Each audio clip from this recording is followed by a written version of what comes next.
Marcus Chen wiped the sweat from his brow as the Florida sun beat down on Palm Harbor Marina.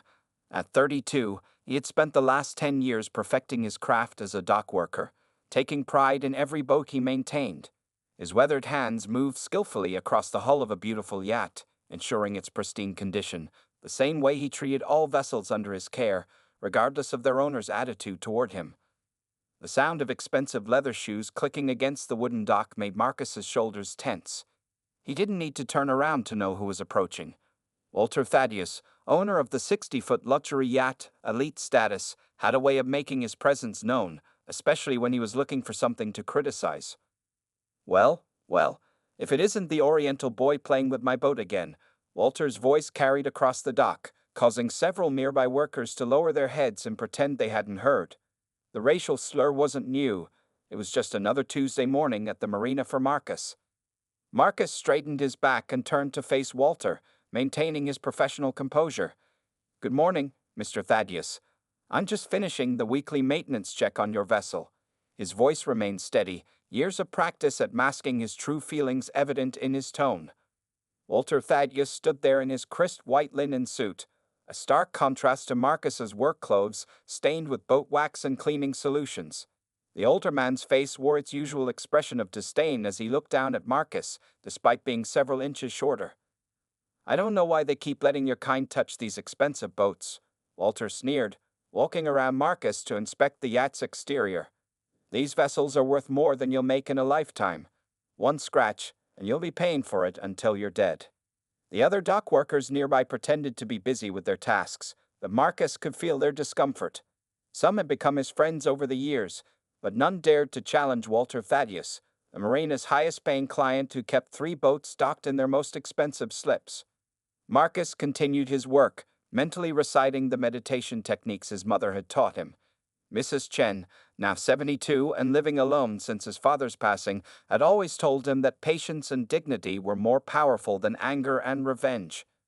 "Your quarterly maintenance report seems incomplete," Walter said, waving a paper in Marcus's face. "I pay premium fees for premium service, not this amateur hour nonsense." Marcus knew the report was thorough. He had double-checked every detail himself. "Sir, I can walk you through each point on that report. Every maintenance task was completed according to manufacturer specifications and marina standards." Walter's face reddened. "Are you talking back to me? Do you know who I am in this community? One word from me to management, and you'll be looking for a new job." He crumpled the report and threw it at Marcus's feet. Just then, marina manager Tom Phillips approached, having noticed the commotion. "Is everything all right here, Mr. Thaddeus?" he asked, pointedly ignoring the crumpled paper and Marcus's presence. "Your worker here needs to learn his place," Walter spat. "I want a different maintenance person assigned to my boats. Someone more qualified." The implication in his tone was clear. Tom Phillips nodded quickly. "Of course, Mr. Thaddeus. We'll make the necessary adjustments right away." He turned to Marcus. "Chen, finish up here and report to my office." As both men walked away, Marcus bent down to retrieve the crumpled report.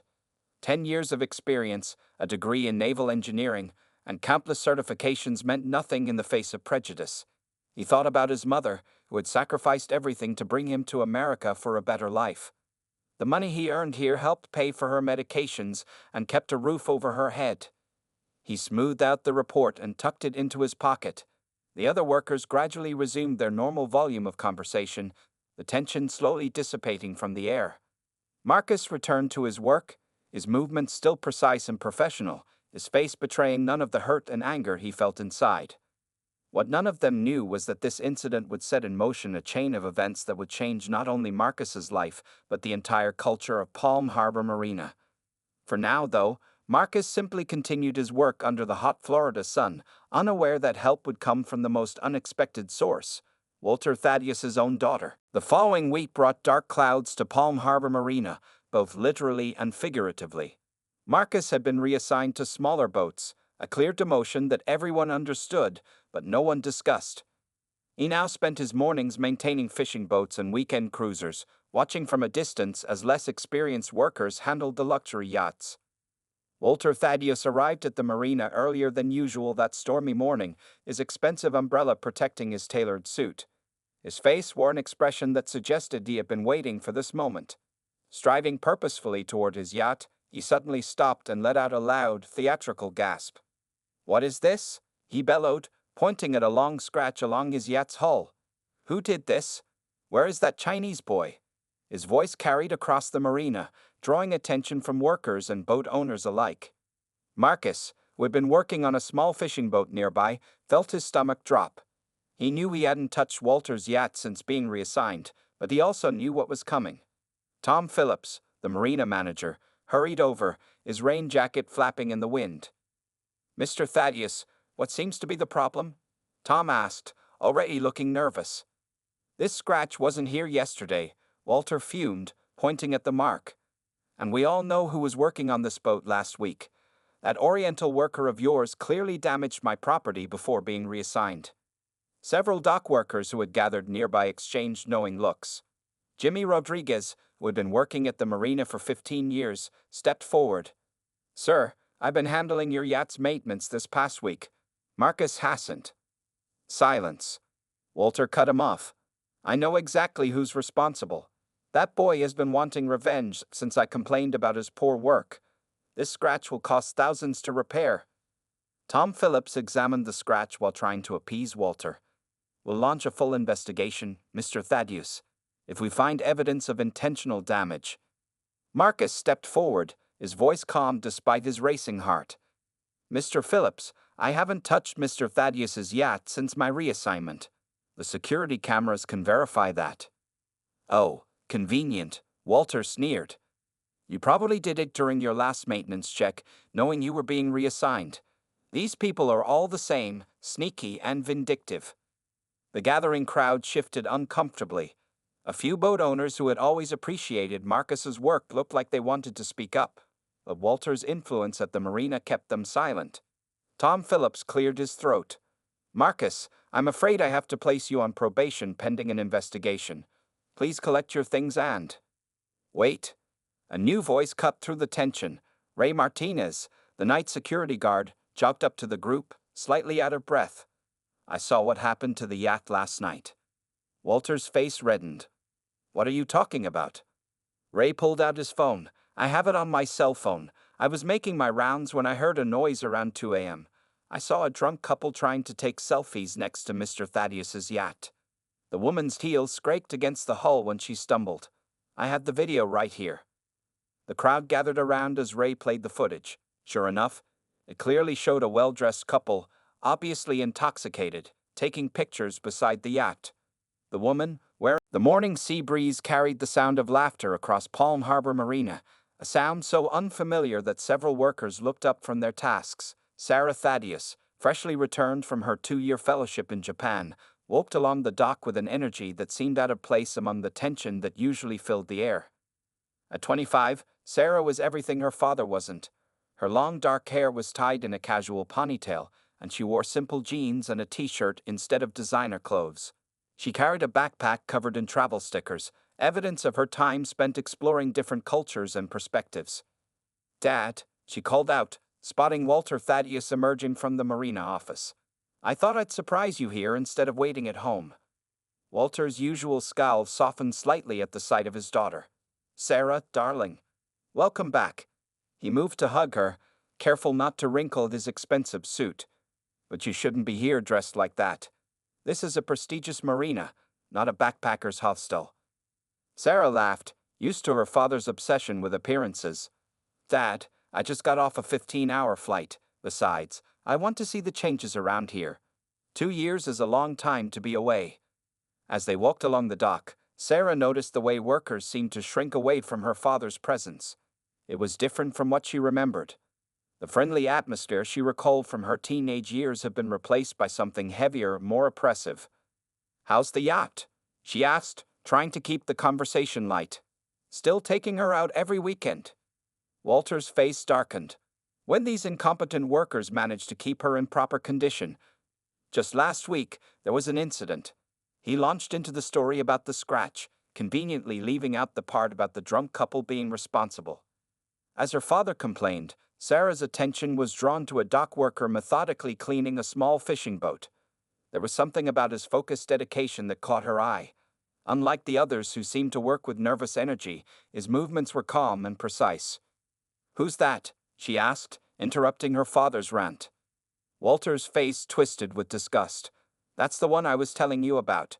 Chen used to work on our yacht until I caught him doing substandard work. These people just don't understand the value of true craftsmanship." Sarah felt her stomach tighten at her father's tone. During her time in Japan, she had developed a deep appreciation for Asian cultures and their attention to detail. Something about her father's description didn't add up. "Dad, I'm kind of tired from the flight," she said suddenly. "Why don't you head back to the office? I'd like to walk around a bit, reacquaint myself with the place." After Walter reluctantly left, Sarah continued observing the marina's activities. She noticed how other boat owners interacted with Marcus, many offering friendly nods or quiet words of appreciation when they thought no one was watching. It painted a very different picture from her father's description. Taking a deep breath, she approached Marcus. "Excuse me," she said, causing him to look up from his work. "I couldn't help but notice how carefully you handle the boats. How long have you been doing this?" Marcus straightened up, immediately recognizing her features. "Miss Thaddeus, 10 years at this marina. Before that, I studied naval engineering." Sarah winced at his formal tone. "Please call me Sarah. Naval engineering? That's impressive. What made you choose this work instead?" Before Marcus could answer, Tom Phillips appeared nearby, clearing his throat loudly. Marcus quickly returned to his work, leaving Sarah's question hanging in the air. As she walked away, Sarah felt a deep unease. The marina she remembered from her youth, a place of joy and community, had transformed into something else. The way workers fell silent around her father, the nervous glances, Marcus's careful distance, it all pointed to something wrong. Standing at the end of the dock, watching the sunset paint the water in shades of orange and pink, Sarah made a decision. She had spent 2 years studying cultural bridges and community development. Now, right here at home, she had found a situation that needed exactly that expertise. What she didn't realize was that her decision would not only challenge her relationship with her father, but would also expose deep-rooted issues that had been festering at Palm Harbor Marina for years. Sarah spent the next few days observing the marina's daily operations from a distance. She noticed how Marcus arrived early each morning, often before sunrise, checking each boat in his care with meticulous attention. She also noticed how her father made a point of walking past Marcus's work area, making loud comments about maintaining standards and proper people. One quiet afternoon, when Walter had left for a business meeting, Sarah found Marcus working alone on a small sailboat. She approached with 2 cups of coffee from the marina's cafe. "I thought you might need this," she said, holding out one of the cups. "It's getting chilly." Marcus hesitated, glancing around nervously. "Miss Thaddeus, I appreciate the gesture, but—" "Sarah," she corrected firmly. "And I'm not leaving until you take this coffee and tell me about your naval engineering background." She sat down on a nearby bench, making it clear she wouldn't be deterred. After a moment's hesitation, Marcus accepted the coffee. "Thank you, Sarah, but why are you interested?" "Because nothing here makes sense," she replied honestly. "A trained engineer working as a dockhand. My father's behavior, the tension I can cut with a knife, something's wrong, and I want to understand." Marcus looked into his coffee cup, as if finding words in its depths. "I graduated top of my class from the Maritime Academy. Had dreams of designing ships." He paused, taking a careful sip. "Then my father passed away suddenly. My mother, she needed support. Medical bills, housing." Sarah listened as Marcus explained how he had taken the marina job, initially planning it to be temporary. The pay was good, the hours allowed him to care for his mother, and he genuinely loved working with boats.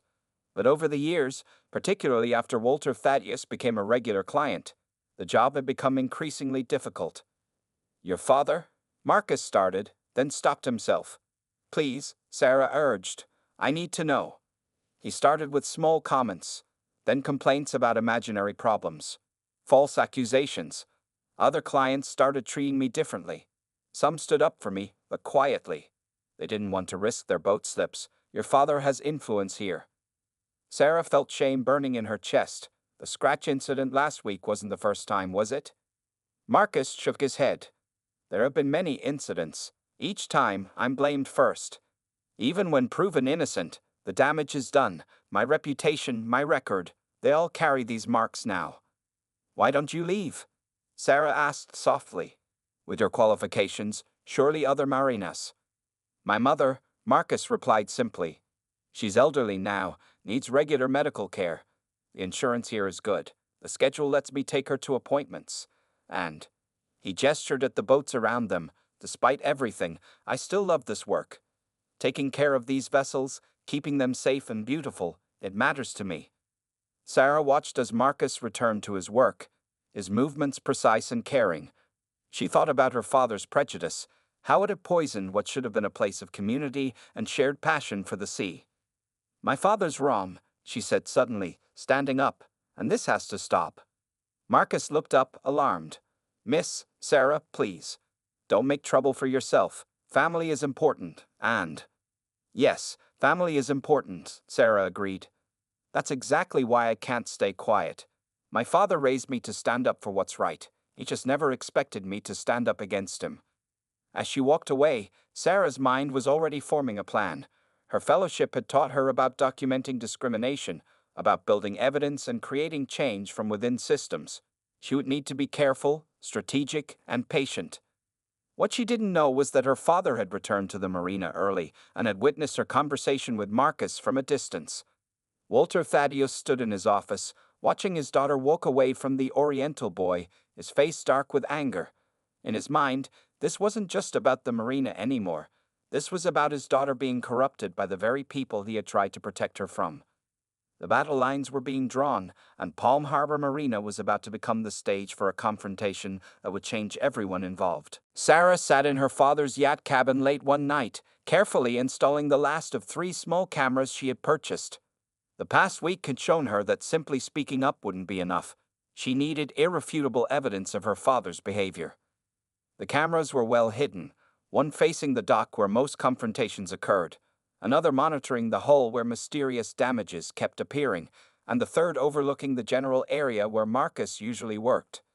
Sarah felt guilty about the secrecy, but her father had become increasingly hostile since seeing her talk with Marcus. You're embarrassing yourself, Walter had told her at dinner the previous evening. Associating with the help, and that one in particular. I raised you better than this.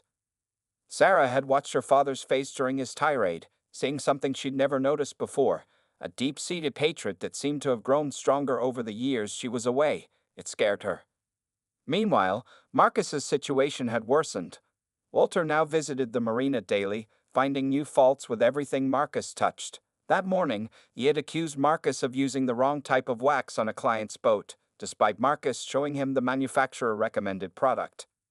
Sarah checked the camera feeds on her tablet one last time.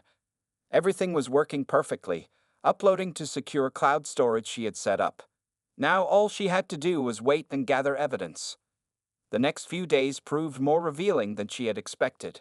The cameras captured Walter deliberately scratching his own yacht when no one was around, then blaming Marcus the next day. They recorded him threatening other workers who tried to defend Marcus, and even caught him offering Tom Phillips, the marina manager, a substantial bonus to find reasons to fire Marcus. But the cameras also captured something else: Marcus's dedication. He arrived before dawn every day, checking each boat with careful attention. When he found real damage, he documented everything meticulously, protecting both the owners and the marina. Other boat owners would seek him out specifically, trusting his expertise despite Walter's accusations.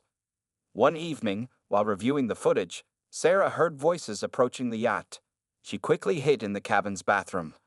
I won't do it, Mr. Thaddeus, she heard Tom Phillips say. Creating false maintenance records would be illegal. If the Maritime Board found out. The board won't find out unless someone tells them. Walter's voice was cold. And who would believe that Chinese boy over us? Think about your future here, Tom. Your children's private school tuition isn't cheap. Sarah's hand trembled as she pressed record on her phone, capturing the conversation. I'll think about it. Tom's voice wavered. Don't think too long, Walter replied. I want those falsified records by Friday.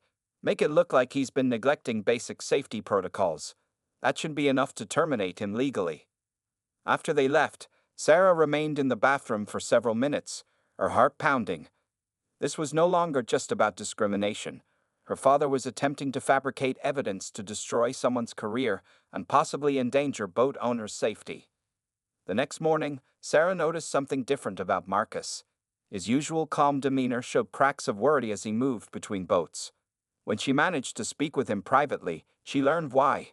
"My mother's medical bills have increased," he explained quietly. "The insurance helps, but if I lose this job..." He didn't finish the sentence, but Sarah understood. This wasn't just about a job anymore. It was about an elderly woman's life and care. Sarah knew she had to act soon, but she needed more than just video evidence. She needed to show the marina board the full pattern of her father's behavior and its impact on both the marina and its workers. As she walked back to her car that evening, Sarah noticed her father watching her from his office window. His expression was a mixture of anger and disappointment that would have once devastated her. Now, it only strengthened her resolve. She had everything she needed on her tablet and phone. Tomorrow was the Marina Board's monthly meeting. It was time to expose the truth, even if it meant destroying her relationship with her father in the process. What Sarah didn't know was that Walter had already set his own plans in motion, and tomorrow's board meeting would become far more dramatic than anyone could have anticipated. The Marina's conference room buzzed with tension on the morning of the board meeting. Board members in their business attire sat around the large oak table, while Walter Thaddeus stood at the front, a stack of papers before him. Sarah sat quietly in the corner, her tablet ready in her lap. "Ladies and gentlemen of the board," Walter began, his voice carrying its usual authority. "I've called this emergency session to address a serious issue of negligence and incompetence among our maintenance staff." He started distributing documents to the board members. These maintenance records clearly show a pattern of negligence by one Marcus Chen. As you can see, basic safety protocols have been ignored, putting millions of dollars worth of vessels at risk. Tom Phillips sat uncomfortably in his chair, avoiding eye contact with anyone. The falsified records he'd been pressured to create lay before each board member. Furthermore, Walter continued, "I propose immediate termination. I'd like to present some evidence of my own." Sarah's clear voice cut through her father's speech as she stood up. The board members turned to look at her, surprised by the interruption. Walter's face reddened. "Sarah, this is a private board meeting. You have no authority." "Actually, she does," interjected Barbara Martinez, the board's senior member. "As a Thaddeus family member with Marina Holdings, she has speaking rights. Please continue, Sarah." Sarah connected her tablet to the room's projector. "What you're about to see was recorded over the past week on my father's yacht and the surrounding dock area." The room fell silent as the videos played. They showed Walter deliberately damaging his own boat, his threatening behavior toward workers, and finally, his conversation with Tom Phillips about falsifying records. "That's an illegal recording," Walter shouted, but Barbara Martinez raised her hand for silence. "Is that you on the video, Mr. Thaddeus, creating damage to your own vessel?" she asked firmly. Before Walter could respond, the conference room door opened. Marcus Chen entered, followed by 3 other dock workers and 5 boat owners. "We've all come to speak on Marcus's behalf," announced James Morrison, a longtime boat owner. "We've witnessed Mr. Thaddeus's discriminatory behavior for years, and we're afraid to speak up due to his influence here." Walter's face had turned purple. "This is a conspiracy. That Oriental boy has turned my own daughter against me."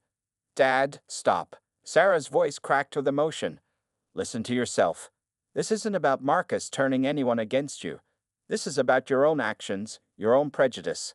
She turned to the board. "I have 2 years of maintenance records showing that Marcus's work has been exemplary. I also have testimonials from 15 boat owners praising his skill and dedication. The only complaints ever filed came from my father." Tom Phillips suddenly stood up, his hands shaking. "The records Mr. Thaddeus distributed are false. He pressured me to create them under threat of losing my job. I have the original records here." He placed another folder on the table. The board members examined both sets of documents while Walter stood speechless, his carefully constructed plan crumbling around him. Barbara Martinez finally broke the silence. "Mr. Thaddeus, this evidence suggests you've engaged in discrimination, fabrication of false records, and attempted coercion of Marina staff. These are serious violations of our marina's policies and possibly state laws. You can't do this to me, Walter sputtered. I've been a member here for 20 years. My family's donations built half these facilities. Which makes your behavior even more shameful, Barbara replied firmly. The board will need to discuss appropriate actions, but effective immediately, your marina privileges are suspended. Walter turned to Sarah, his face a mixture of rage and betrayal. You did this. My own daughter, siding with? I sided with the truth, Dad, Sarah interrupted quietly. Someone had to. As Walter stormed out of the conference room, the board began discussing necessary policy changes to prevent future discrimination. Marcus stood quietly by the door, still processing what had happened. Sarah approached him. I'm sorry it took so long for someone to speak up. Marcus shook his head. You risked your relationship with your father to do what's right. That takes real courage. Neither of them knew that while this victory was significant, the real challenge lay ahead. Walter Thaddeus wasn't a man who accepted defeat easily, and his reaction to this public humiliation would test everyone involved in ways they couldn't imagine. The weeks following the board meeting brought significant changes to Palm Harbor Marina. Barbara Martinez and the board implemented comprehensive anti-discrimination policies, required sensitivity training for all staff and boat owners, and appointed Marcus as the new lead maintenance supervisor. However, Walter Thaddeus's response to his suspension proved more destructive than anyone anticipated. He hired an expensive legal team to sue the marina, Marcus, and even his own daughter, claiming defamation and conspiracy. Sarah sat in her small apartment, reviewing another stack of legal documents. Her father had frozen her trust fund and was threatening to disinherit her completely. The local newspapers had picked up the story, and marina members found themselves choosing sides in the escalating conflict. You don't have to fight this battle for me, Marcus told Sarah one morning as they walked along the dock. His new position came with more responsibilities, but he still made time to personally check on the boats he cared for over the years. This isn't just about you anymore, Sarah replied, watching the sun rise over the water. It's about every person who's faced discrimination in silence. Dad's lawsuit is just making our point for us, showing everyone how deep this problem runs. The marina's lawyer, Jennifer Wam, called an emergency meeting that afternoon. Mr. Thaddeus's legal team is offering to drop all charges, she explained to the gathered group, on 3 conditions. Marcus steps down from his new position, Sarah signs a non-disclosure agreement, and the marina issues a public apology to Mr. Thaddeus. Absolutely not, Barbara Martinez declared before anyone else could speak. We have video evidence, witnesses, and documented proof of misconduct. We're not backing down. The local boating community began rallying around Marcus and Sarah. Other marinas shared stories of similar discrimination they'd witnessed. Several boat owners who had faced Walter's prejudice in the past came forward with their experiences. One morning, Tom Phillips found an envelope on his desk. Inside was a letter from Walter, offering him a substantial bribe to testify against Marcus and Sarah.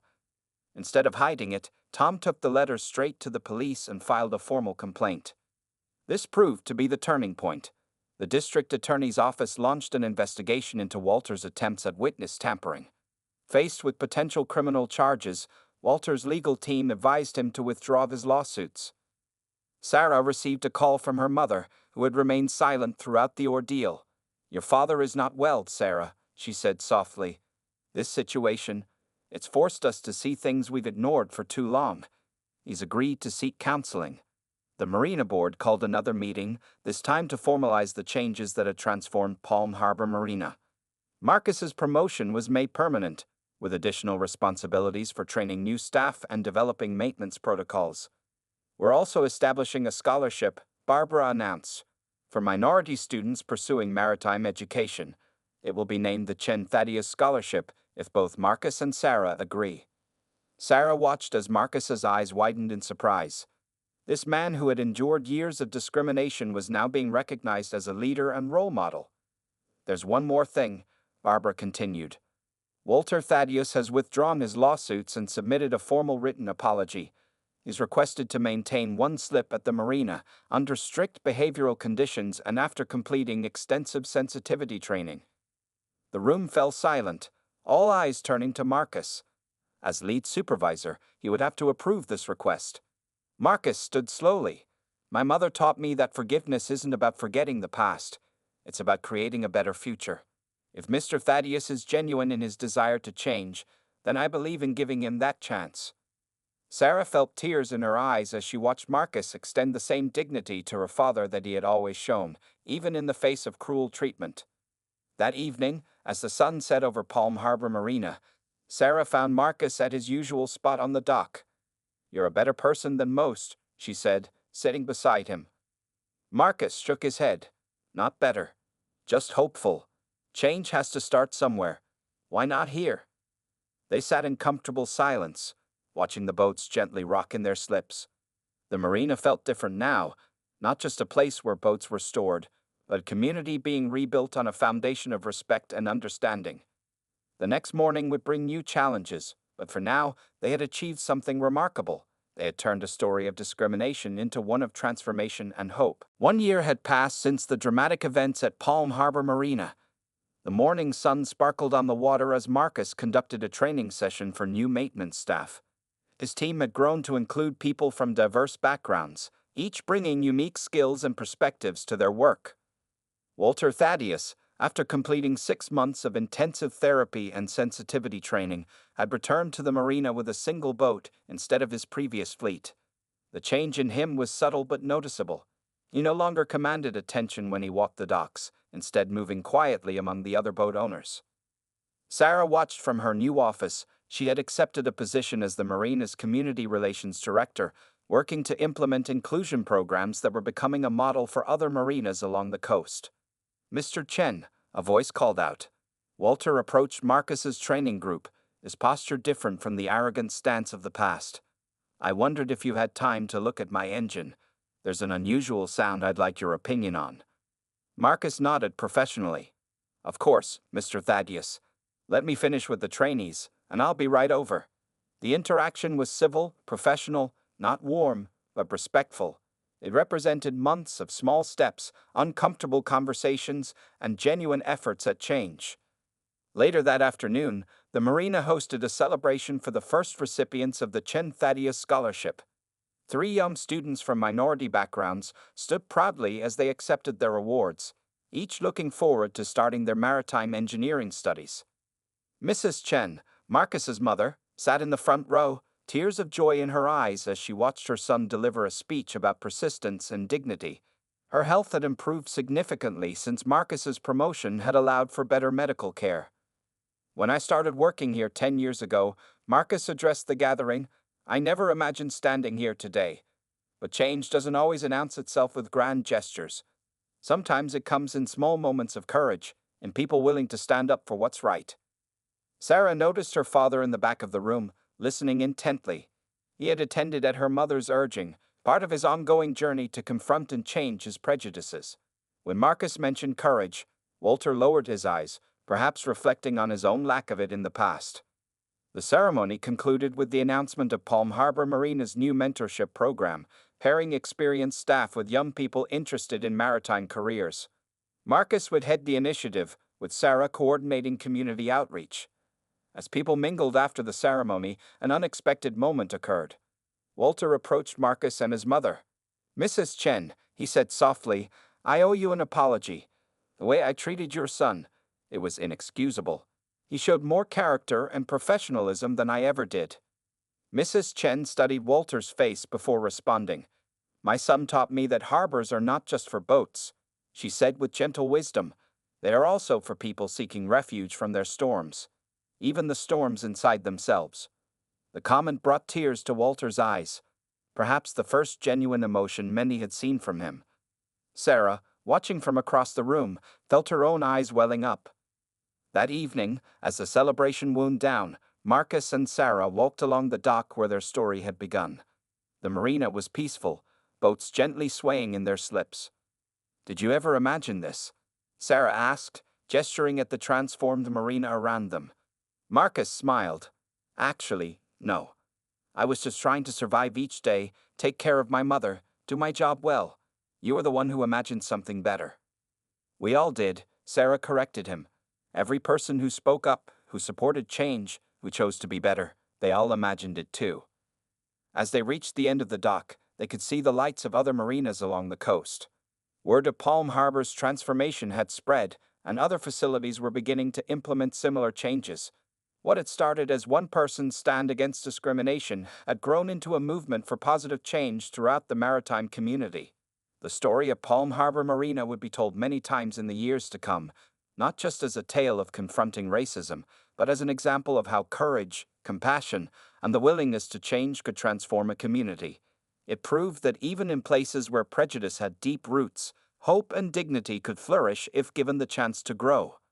Marcus and Sarah stood silently watching the sunset, knowing that while their story had reached its conclusion, its impact would continue to ripple outward, touching lives far beyond the peaceful waters of Palm Harbor Marina.